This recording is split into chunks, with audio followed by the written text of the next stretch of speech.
네. 그럼 까만 거 네모 나오면. 네, 아, 맞습니다. 이제 예, 됐어요. 제 여덟 번째 이제 대공덕 방면에 대해서 이제 살펴보도록 하겠습니다. 그러니까 앞에 대복덕과 그 다음에 공덕의 차이가 무엇인가? 자, 앞의 복덕은 다른 사람과 함께할 수 있고 나눌 수 있다. 하지만 공덕은 그렇게 할 수 없는 것이다. 공이란 원인이고 덕이란 결과인데, 예를 들어 보면 보시를 하는데 보시에 대한 관념이 남아있으면 그것은 복덕이지만, 보시에 대한 관념이 남아있지 않는 무주상 보시를 하면 이것은 공덕이 된다. 자, 무주상 보시는 한국 불자들이라고 하면 한 번씩은 또 들어보셨을 거예요. 무주상 보시라고 하는 것은 내가 한 보시에 대한 집착을 일으키지 않는다라는 거예요.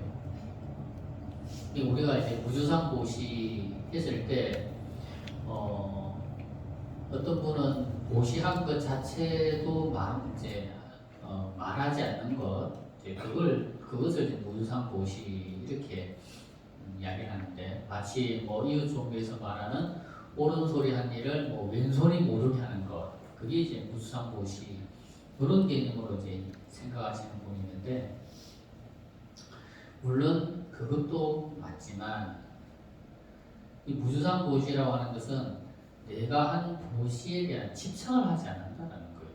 집착을. 그러니까 이제 내가 한 거에 대한 집착을 일으키면 어떻게 됩니까? 그에 대한 집착 때문에 일어나는 괴로움이 일어나는 거예요. 괴로움이. 그래서 무주상 보시는 내가 스님한테 뭘 사드렸다. 그러면 사드렸으면 그것을 이렇게 쓰든 저렇게 쓰든 안 쓰든 그것을 벗어나야 되는데, 내가 스님한테 뭘 사드렸는데 그것을 안 쓴다거나 누구를 예를 들어서 누굴 줬다거나 이랬을 때 어떻게 됩니까? 마음에 뭔가 불편한 느낌이 일어나겠죠, 그죠? 상처를 받거나. 그런 것이 일어나는 이유가 내가 한 보시에 대한 집착이기 때문에 그런 거예요.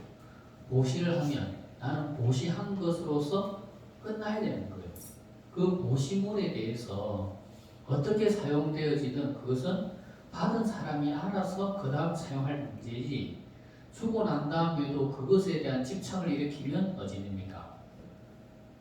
그게 바로 집착에 의해서 일어나는 보시가 되는 거고, 집착에 의해서 일어나는 보시는 그만큼 공덕이 작다라는 거예요. 그러니까 내가 무주상 보시가 될 때 내 마음의 기쁨이 더 클 수가 있는 거예요. 집착을 일으키면 항상 집착은 뭘 수반한다? 항상 마음의 괴로움을 수반하는 거예요. 그래서 우리가 앞에 무소유 이야기할 때도 마찬가지였잖아요. 그죠? 무소유가 뭡니까? 아무것도 가지지 않는 게 부처님 가르침이 아니라고 했잖아요. 그죠?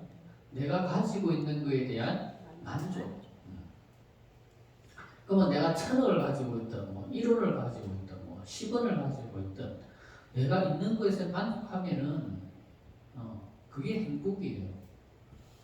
내가 가지고 있는 것에 대한 불만족을 가지면 100억을 가졌든 1,000억을 가졌든 늘 뭐가 따릅니까? 그것을 지키려고 하는 괴로움, 내가 죽고 나면 이 돈이 어찌 될까 하는, 죽고 난 다음에도 집착을 일으키는 거예요. 심지어 죽고 난 다음에 그 집착 때문에 좋은 데 가지도 못해요. 옛날에 법어사에 옛날 오래된 이야기라고 하는데, 어떤 스님이 돈에 대한 집착을 막 일으켰던 스님이 죽었는데, 그 돈에 대한 집착 때문에 좋은 데를 가지 못하고 뱀으로 태어나가지고, 그 자기가 숨겨놓은 돈을 지키기 위해서 뱀으로 태어나서 그 돈을 지켰다라고 하는 이야기도 있어요. 그만큼 집착이라고 하는 거는 모든 공덕을 다 까먹게 하는 거예요. 그래서 금강경에서 말하는 무주상 보시가 바로 집착하지 말라는 거예요. 내가 한 보시에 대해서.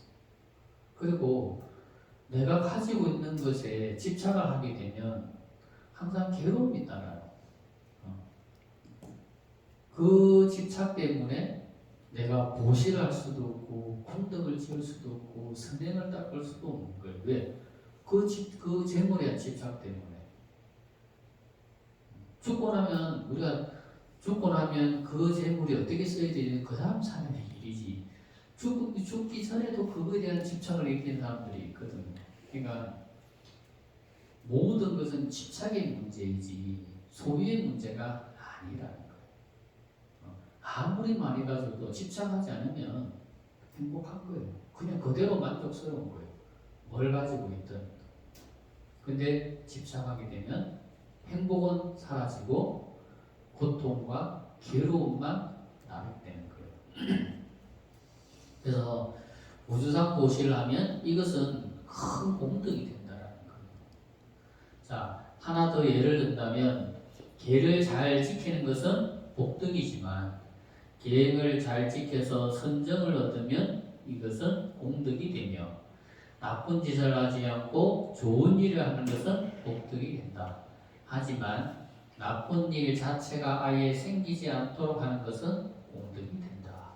이처럼 복덕과 공덕의 미묘한 차이가 존재한다. 그러니까 복덕이라고 하는 것은 물질적인 내가 소유, 물질적인 소유는 이제 복덕이라고 한다면 공덕이라고 하는 것은 보이지 않는 복이거든요. 보이지 않는 복. 그런 사람들이 있어요. 공덕이 큰 사람들은 내가 뭔가 하려고 마음을 탁 내면 그냥 이게 자연스럽게 그게 물 흘러가듯이 탁탁탁 이렇게 뭔가 아무가 탁탁 맞으면서 일이 진행이 되는 거예요. 그리고 또 도와주는 사람이 생기고 일이 순탄하게 되고 내가 생각한 대로 술술술술 이렇게 일이 풀려가는 사람들이 있어요. 그걸 뭐라고 한다? 그걸 공덕이라고 한다. 공덕.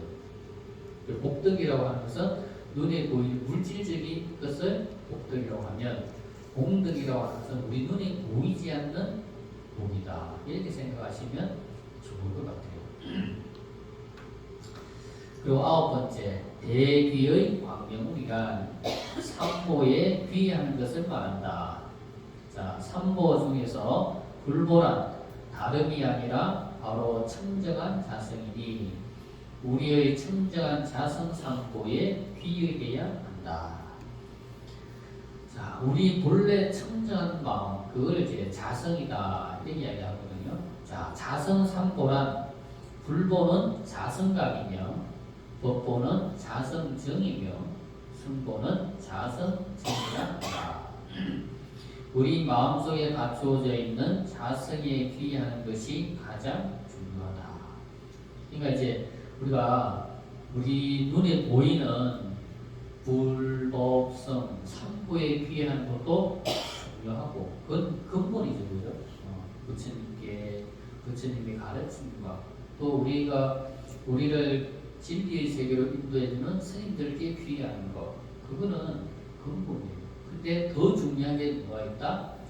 우리 마음속에 갖추어져 있는 청정한 마음, 그 청정한 마음에도 뭐가 있다?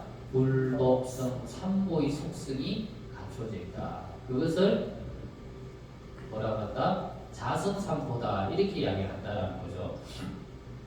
자, 자성각이라는 것은 우리 마음에는 늘 청정한 누구나 가르쳐주지도 않아도 아는 옳고 그름을 아는 그런 마음이 있다는 거예요. 무엇이 옳고 무엇이 그른지 그것을 깨달음이라고 하는 거죠. 그것을 자성각이다 이렇게 하는 거예요. 그 다음에 법보는 자성정이라고 하는데 이 정이라는 것은 뭡니까? 올바르다는 뜻이잖아요. 그죠? 그래서 우리가 그릇된 행위는 하지 않고 올바른 행위를 하는 마음, 그게 뭐다? 자성정이라는 거예요. 우리 마음속에는 다 선을 좋아하고 악을 미워하는 그런 마음이 우리 마음 속에는 다 있다는 거예요. 그게 뭐다? 법이라는 거예요. 그 우리 마음 속에는 다 옳고 그름을 정확하게 판단할 수 있는 마음이 있다. 그게 깨달음이다. 그게 바로 부처님과 같은 속성이라는 거예요. 그리고 마지막에 승보는 자성정인데, 자성정이라고 하는 건 뭐냐? 우리 마음은 본래부터 악을 미워하고 선을 좋아하기 때문에 우리 마음은 본래부터 그것을 정화할 수 있는 본래부터 청정한 그런 속성을 가지고 있다는 겁니다. 그래서 이것을 자성정. 앞에 정은 바를 정자고 뒤에 정자는 깨끗할 정자잖아요. 그죠? 네. 우리 마음에는 자성각, 자성정, 또 자성청정이라고 하는 것이 우리 마음속에는 항상 가지고져 있다.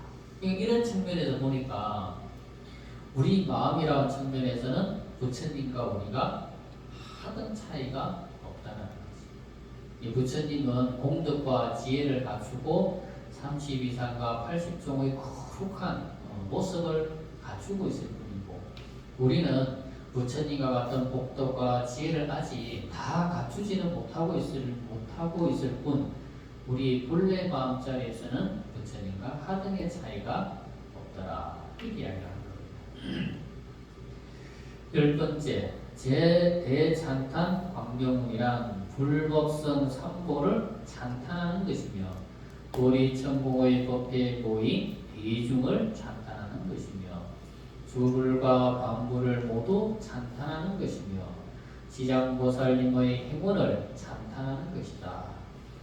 자, 이것은 또한 앞의 광명문을 모두 찬탄하는 것과 같다. 그래서 마지막에 대찬탄이라는 것은 이와 같이 불법성 삼보를 찬탄하고, 도리천공의 법에 모인 대중을 찬탄하고, 이 법을 설하는 부처님과 또 수많은 불보살님을 찬탄하고, 또 지장보살님의 행운을 찬탄하고, 그리고 앞에 모든 9가지 광명을 다 찬탄한다.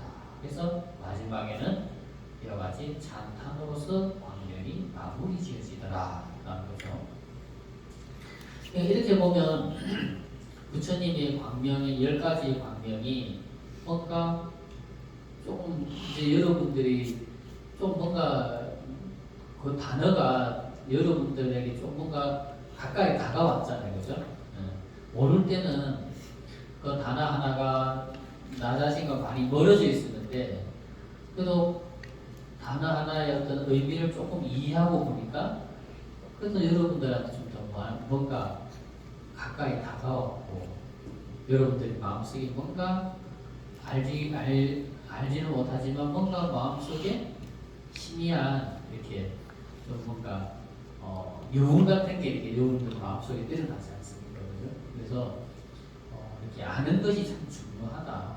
모르고 있는 것보다 알고 있는 게 좋고 중요하고, 알고 읽을 때 뭔가 여러분들 마음속에 이게 감동이 일어날 수가 있는 겁니다. 그래서 그렇게 될 때 뭔가 그 경전을 통해서 내 자신이 배우는 게 있고, 내 자신이 또 바뀌는 게 있는 거죠. 자, 1-12번 이제 상스러운 음성을 설명하다. 이와 같이 말로 설명할 수 없는 광명의 구름을 놓으시고, 또한 각가지의 미미한 소리를 내시니. 자, 이렇게 광명을 넣으시고 난 다음에 소리를 말씀으로서 또 소리를 내시더라는 거죠. 그 소리 말씀이 뭔가 살펴보도록 하겠습니다. 자, 이것도 생각해보면 뭔가 의미가 있다는 거죠. 자, 앞에서 광명의 구름을 놓으시고 또 이어서 미묘한 소리를 내시는 상황. 이것은 부처님께서 내시는 소리를 미묘한 소리라고 하는 까닭은, 부처님께서 하시는 말씀은 부드럽고 청아하며 평소에 사용하시던 말씀으로 설법을 하시지만, 수많은 무리들이 각자가 알아듣고 깨달음을 얻기 때문에 미묘한 소리라고 한다. 그러니까 미묘한 소리라는 것은 뭐다? 부처님은 부처님 말씀으로 언어로서 하시는데 부처님 말씀을 하면 이제 중국 같은 경우도 소수민족이 56개 소수민족이 있다고 하잖아요, 그죠? 그 중에 이제 보통어가 뭐냐, 이제 공용어라는 거죠. 공용어가 지금 현재서는 중국어지 않습니까, 그죠? 그럼 우리도 지금은 우리가 일찍 단일한 민족이 되어서 거의 같은 언어를 사용하고 있지만 불과 몇십 년 전만 더 올라가도 경상도 사투리, 전라도 사투리, 충청 사투리 원하는 것 상당히 많을 거예요. 우리가 TV 매체를 통해서 계속 이 표준어를 우리가 듣고 구사하다 보니까 그런 장벽이 많이 무너진 거지. 만약에 뭐 몇십 년만 더 올라가도 알아듣기 힘들 거예요.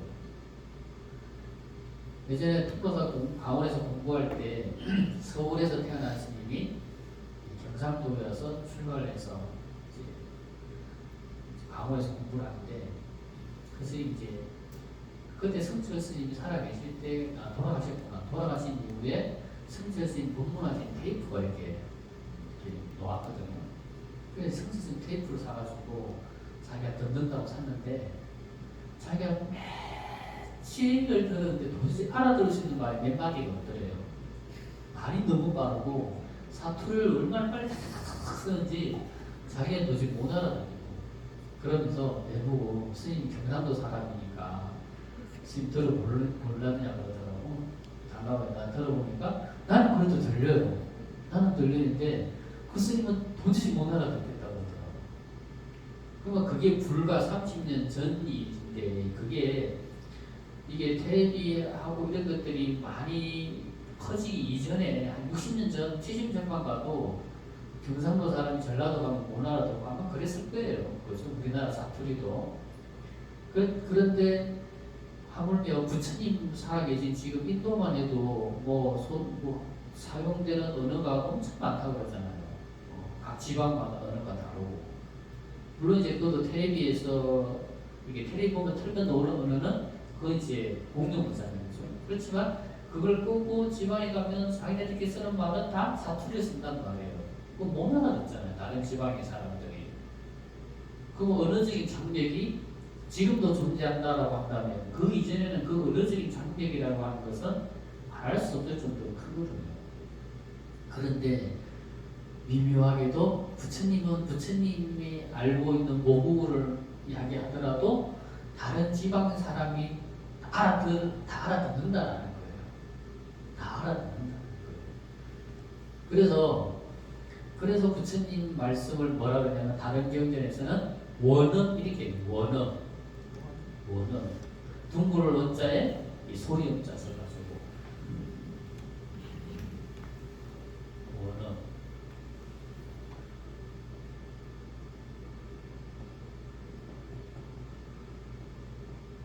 다른 데는 또 이름이라고 하기도 해요. 똑같 1이나 원이나 뭐 같은 뜻으로 쓰니까 1이라고 하는 게 이제 꼭 하나를 가지고 1이라고 이야기하는 것이 아니라 모든 것을 다 통틀어서 1이라고도 표현을 하거든요. 그래서 이름이라고 쓰기도 하고 원음이라고 표현하기도 해요. 원불교에서 하는 원음 방송이라고 하잖아요. 그죠? 그렇듯이 원음이라고 하는 것은 모든 인종이나 모든 차별을 뛰어넘어서 모든 사람들이 다 두루두루 다 원만하게 알아듣는다는 뜻으로 원음이다 이렇게 이야기해요. 그러니까 부처님 말씀은 인묘한 소리라고 하는 것이 부처님 모국으로서 그 당시 가장 많이 쓰는 빨리어라고 하는 가장 평민들이 쓰는 빨리어를 했지만 그 위에 바라몬이나 찰젤이나 수도나 이런 사람들이나 다른 지역의 사람들이 다 알아들을 수 있었다. 마치 요즘 유엔에 가면 유엔 대사 한 사람이 자기 나라 말로 하면 각 지방의 각 나라의 대사들이 이어폰 하나 꽂으면 자기 말로 다 듣듯이 부처님 말씀을 하면 다 알아들었다라는 거예요. 그래서 미묘한 소리 이렇게 이야기하는 거예요. 자, 인도는 지금도 다양한 민족과 다양한 언어를 사용하고 있는데 지금처럼 문화가 많이 열렸다고 해도 표준어와 수많은 방언이 존재하는데 부처님 살아계실 때는 오죽하겠습니까? 하지만 부처님은 수많은 중생들이 사용하는 언어와 상관없이 당신이 평소에 사용하는 언어로 말해도 다 알아듣는다는 이야기다. 그리고 또 하나의 의미는 상등기 중생들은 언어가 필요 없다. 그래서 광명을 놓아서 설법을 하신 것이고 중근기나 하근기 중생들은 말을 하지 않으면 알아듣지 못하기 때문에 말씀으로 설법을 하시는 것이다. 말을 하든 행동을 하든 광명을 놓든 그 모든 것은 언어를 매개로 하는 것이다. 또 하나는 천상세계의 중생들은 언어가 필요치 않지만 우리 인간계를 살아가는 중생들은 말이 아니면 의사를 전달할 수 없어서 이렇게 소리로서 상스러운 소리를 나타내는 것이다.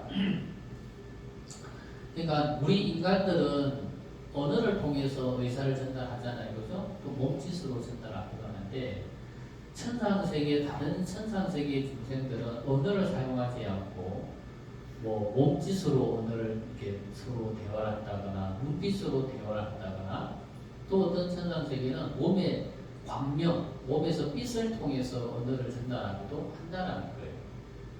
이 언어라고 하는 것이 꼭 이 말로만 가지고 의사를 전달하는 수단을 사용하는 것은 우리가 살아가고 있는 이 사바세계 중생들이 가장 많이 쓰는 방식이지만 다른 천상세계 중생들은 꼭 언어라는 것을 사용하지 않더라도 서로 의사소통이 가능하다. 그렇기 때문에 광명이라는 것도 필요하고 또 미묘한 소리라는 것도 필요하다는 거죠. 자, 1-13번 상스러운 음성을 하나하나 온몸으로 놓으시다. 이건 광명 소리를 내는데 입으로 내는 것이 아니고 몸의 광명처럼 소리를 낸다.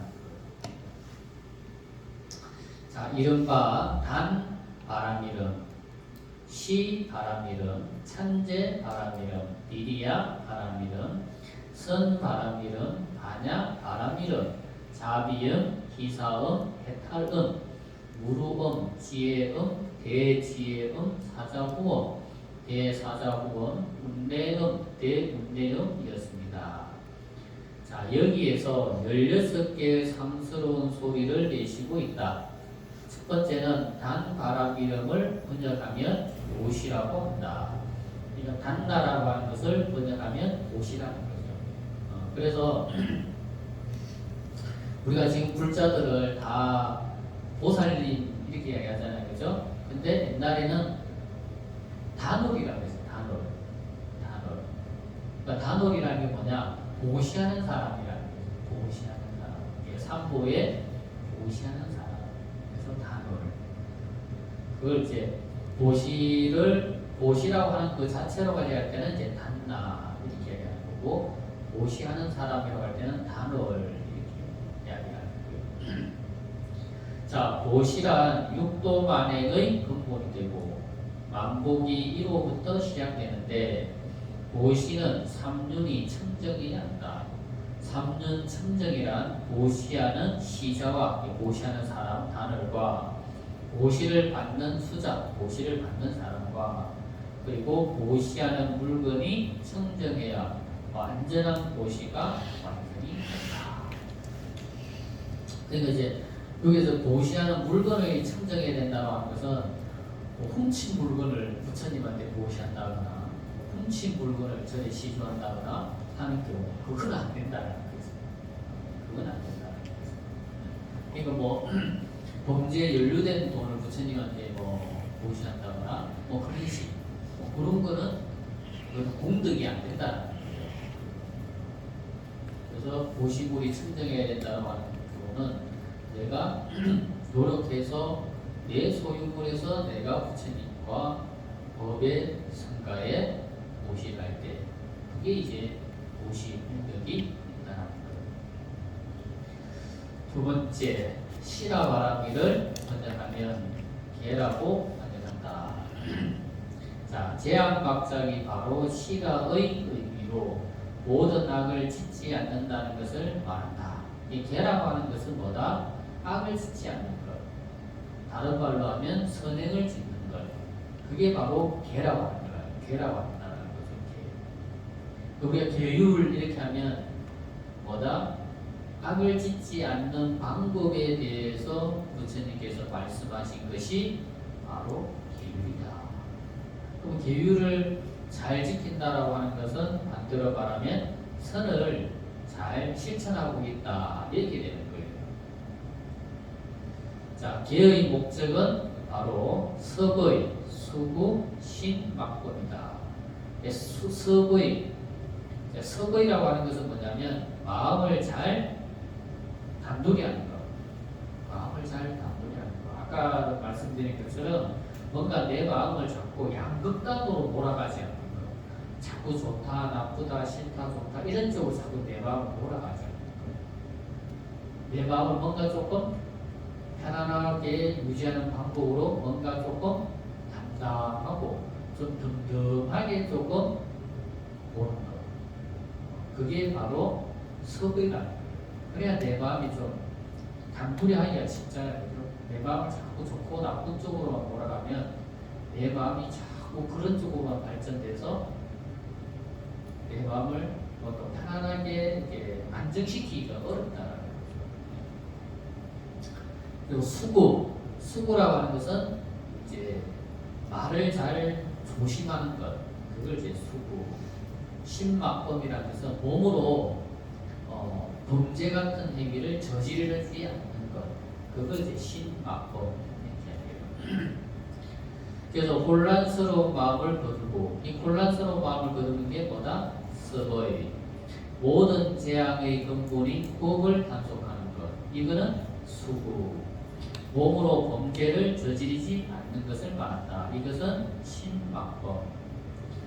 자, 지계에 두 가지가 있어요. 지계라고 하는 의미에는 지지계와 작지계라는 게 있습니다.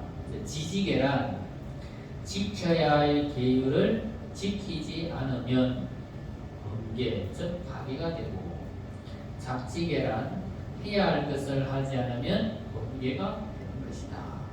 그러니까 지지계는 해야 될 것을 잘 하는 것, 지켜야 될 것을 잘 지키는 것. 작지계는 해야 될 것을 하는 것. 그래서 이것을 지지계, 작지계. 이게 지라고 하는 것은 금지하는 것을 말합니다. 금지. 지 자체가 금지라는 뜻이에요. 금지하는 것을 잘 지키는 계율. 그것을 지지계. 작지계라는 것을 할 때 작이라는 것은 어떤 행위, 동작을 말하거든요. 그러니까 작이라는 것은 해야 할 것을 잘 지켜서 하는 것. 이것은 지지계예요. 그래서 이 지지계와 작지계를 동시에 합쳐서 우리는 계율, 지계 이렇게 이야기를 하는 거예요. 좀 더 부연 설명해서 쉽게 말할 것 같으면 지지계는 제약막작이니 나쁜 짓을 하지 않는 것을 말하며, 작지계는 중선공행이니 모든 선행을 솔선수범해서 실천하는 것을 말한다. 여기 지장경을 배우는 우리들에게 있어서 계란, 표경을 잘 지키는 것은 지지계이고, 표경을 삶에서 실천하는 것이 작지계에 해당한다. 그러니까 그런 사람이 있어요. 지지계는 잘 지키는데 작지계는 잘 지키지 못하는 사람이 있다는 거죠. 그러니까 부모에게 불효하면 안 된다. 그러니까 불효는 안 하는데 또 효도 안 하는 사람이 있더라는 거지. 그러니까 부모에게 불효하지 않는 것은 지지계고, 부모에게 효도하는 것은 작지계라는 거지. 그래서 지지계와 작지계가 있더라. 그래서 여기서 이제 제약막작이라는 말이 나오고 중선봉행이라는 말이 나왔는데, 이게 이제 불교에서 상당히 중요한 이야기거든요. 제약막작과 중선봉행. 중국에 백낙천이라고 하는 유명한 그 당송 8대가 중에 한 명 사람이 있었는데 이 사람이 중앙에서 이제 정치 권력 싸움에서 밀려가지고 지방으로 말하자면 이제 자천이 된 거예요. 그래서 지방 한 집으로 밀려난 거지. 중앙 관료에서 지방 관료로. 지방 관료로 이제 밀려가지고 나왔는데 그 사람이 엄청 똑똑한 사람이고 엄청 교만한 사람이에요. 그 사람이 그 지방 관한테 물은 거예요. 이 지역에 유명한 성례가 있느냐 물었어요. 이 지역에 유명한 스님이 있습니다. 그러니까 자기 시간도 많으니까 그러면 그 스님을 한번 찾아가 보자. 그래서 찾아갔어요. 가서 이렇게 보니까 스님이 큰 나무 위에 둥지를 들고 그게 탁 앉아 있는 거예요.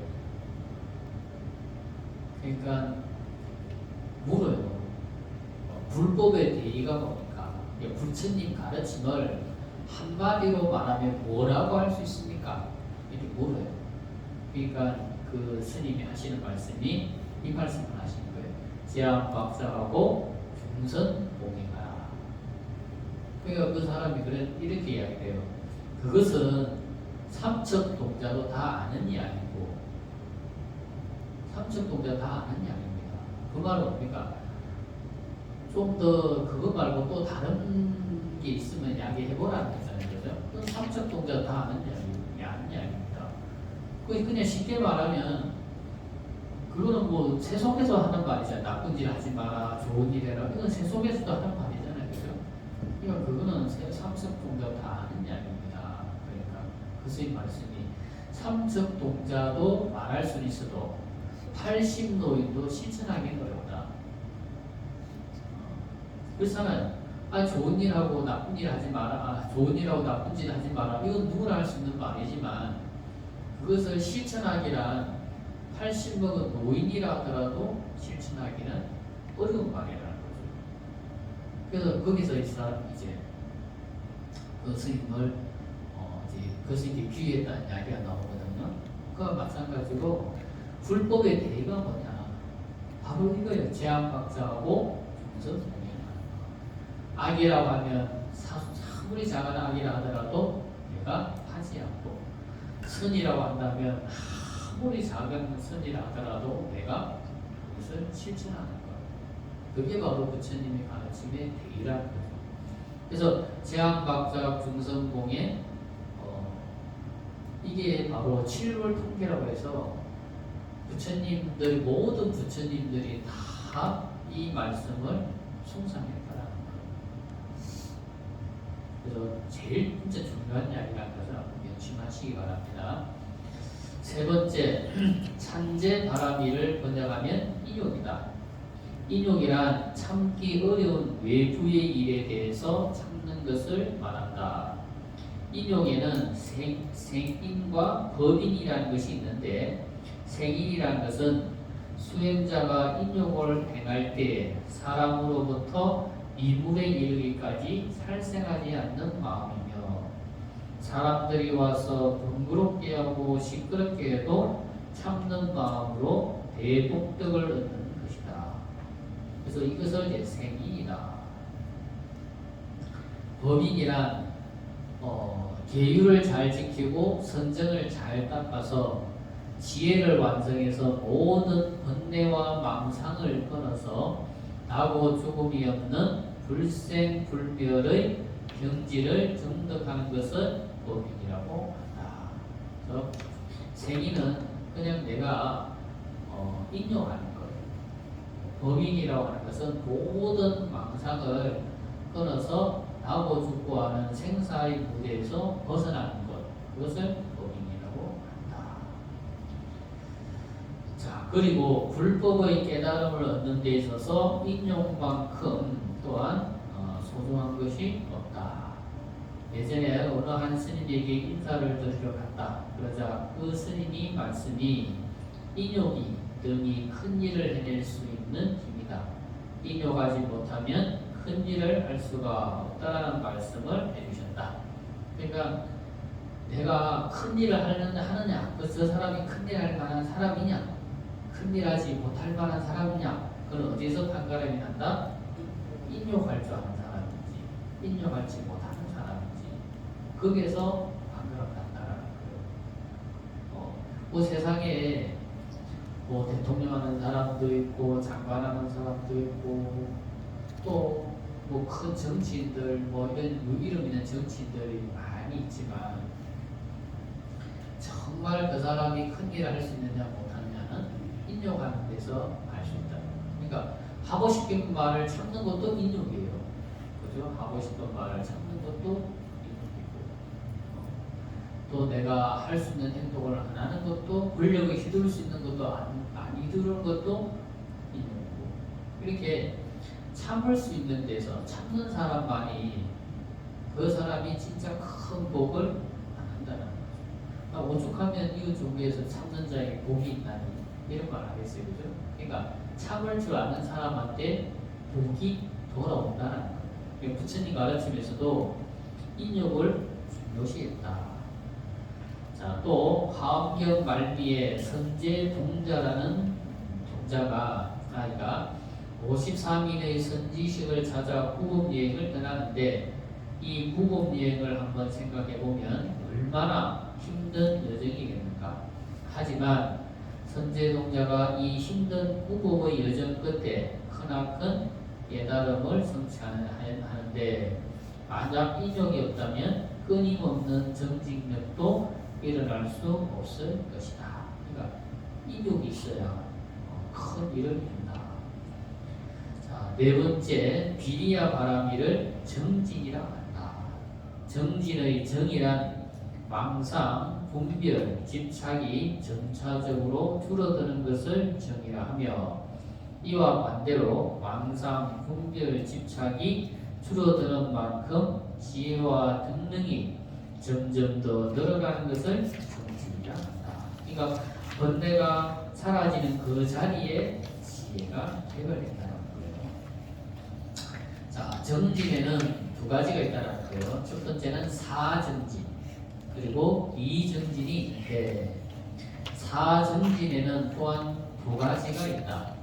두 가지란 내와 외의 두 가지인데, 외정진이란 부지런히 좋은 선행을 실천하며 부처님의 경전을 서사, 우리 법화경이 많이 나온다 그죠? 서사, 상영하는 것, 수지, 매일 방송하는 것, 독송, 경전을 독송하는 것, 위타임설, 다른 사람을 위해서 부처님 말씀을 들려주는 것을 하는 것이며, 이것은 이제 사정진이라는 거죠. 내정진. 그리고 내정진이란 마음속으로 항상 부처님을 생각하고 그 생각이 항상 이어져서 악한 마음이나 나쁜 욕망의 경지에 떨어지지 않는 것을 말한다.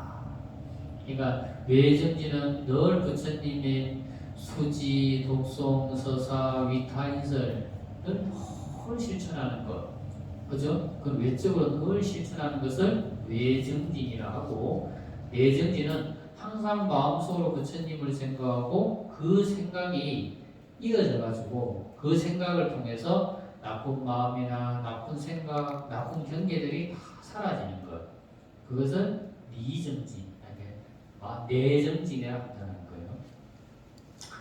그리고 미정진이란, 이라고 하는 것은 이치적으로 그것을 정진의 이치를 깨달아서 알고 하는 것을 이정진이라고 하는 거고, 사정진은 외형상에 보이는 형식적인 것들을 중요시하는 정진들을 사정진이라고 하는 거예요. 그럼 이제 사정진을 되면 미정진이 뭔지도 알아야 되겠죠. 그래서 미정진이란 사정진의 내배의 정진력을 바탕으로 자신의 마음을 순일무잡하게 해서 물러남이 없이 정진하는 것이다. 그래서 사정진의 이치를 잘 이해하고 깨닫고 난 사람만이 이 이정진이 가능하다는 거예요. 자, 다섯 번째, 선바라미를 번역하면 선나라 한다. 선랄한 마음을 고요하게 하는 것이며 또는 고요한 마음의 상태에서 사유하는 것으로 다른 말로는 적정수라 한다. 적정수는 고요한 마음의 상태에서 수행하는 것. 이것을 적정수다. 이 모든 이름은 수행의 상태에 따라서 이름이 달라진 것이다. 이처럼 선랄한 일체의 산란한 마음에서 벗어난 고요한 마음의 상태를 말한다.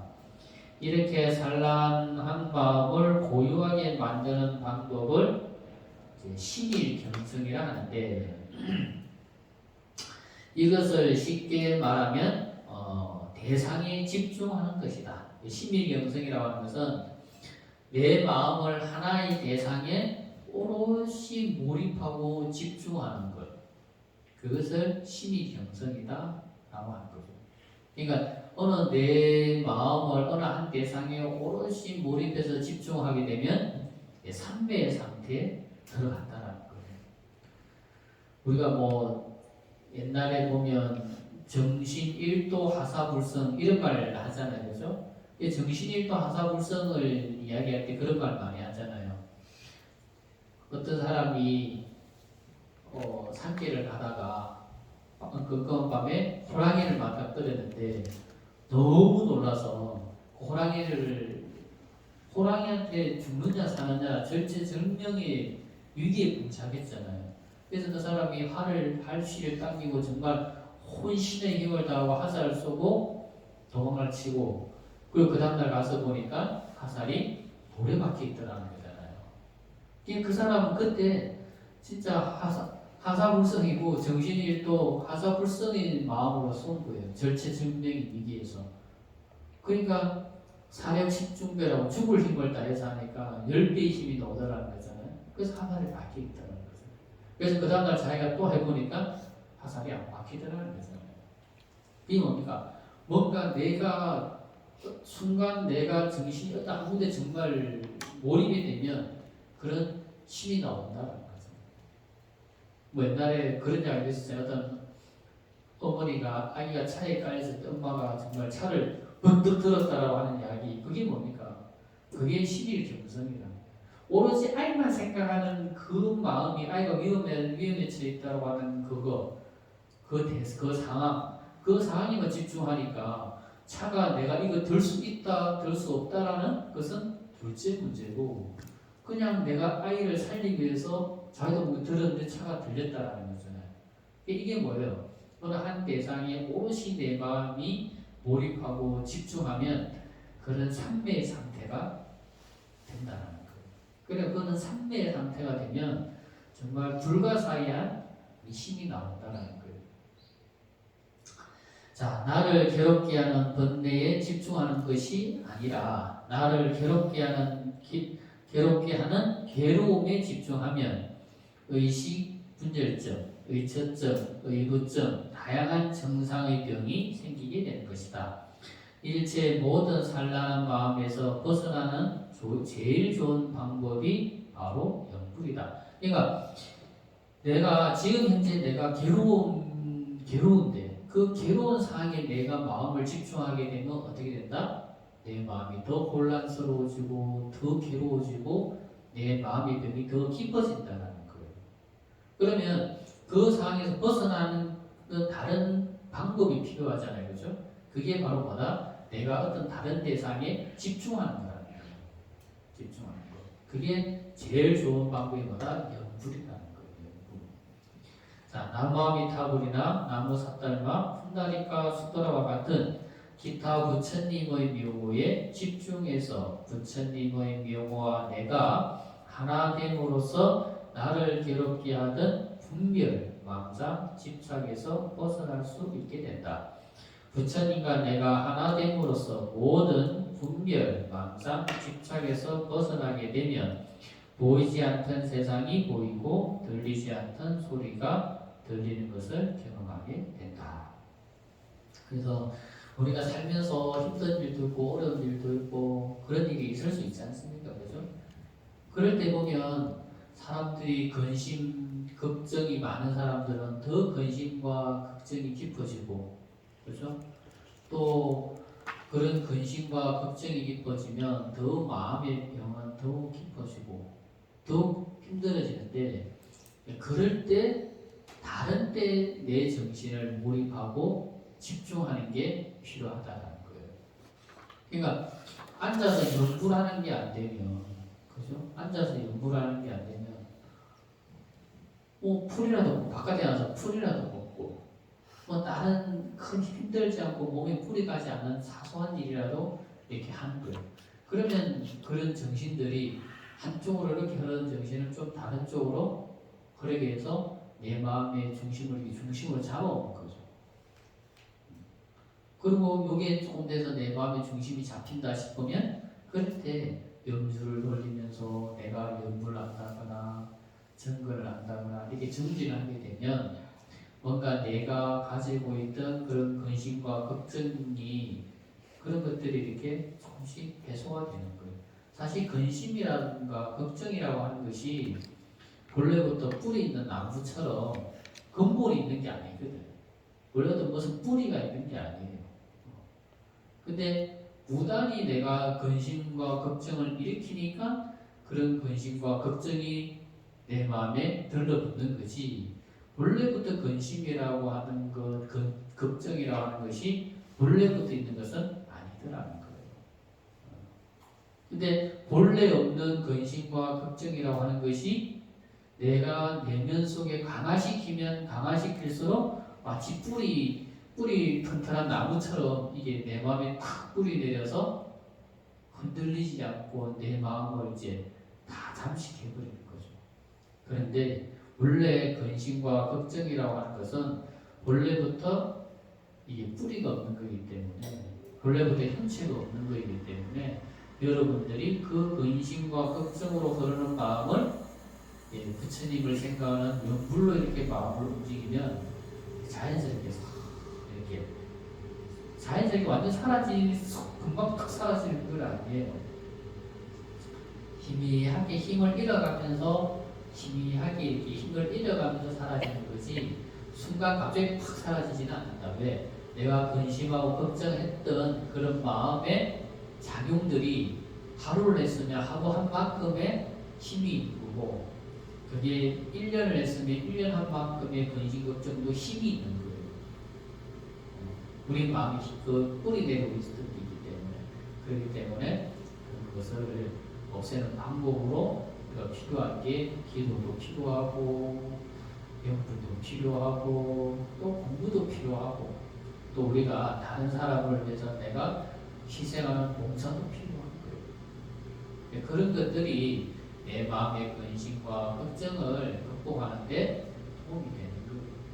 그리고 아까도 말씀드린 것처럼 내가 쌓아놓은 공덕이 있고 복덕이 있으면 그런 기도, 공부, 수행 이런 것을 닦을 때 큰 보이지 않는 내적 힘이 된다라는 거 꼭 명심하시고 보시지의 인욕을 잘 실천하는 그런 불자가 되어야 된다.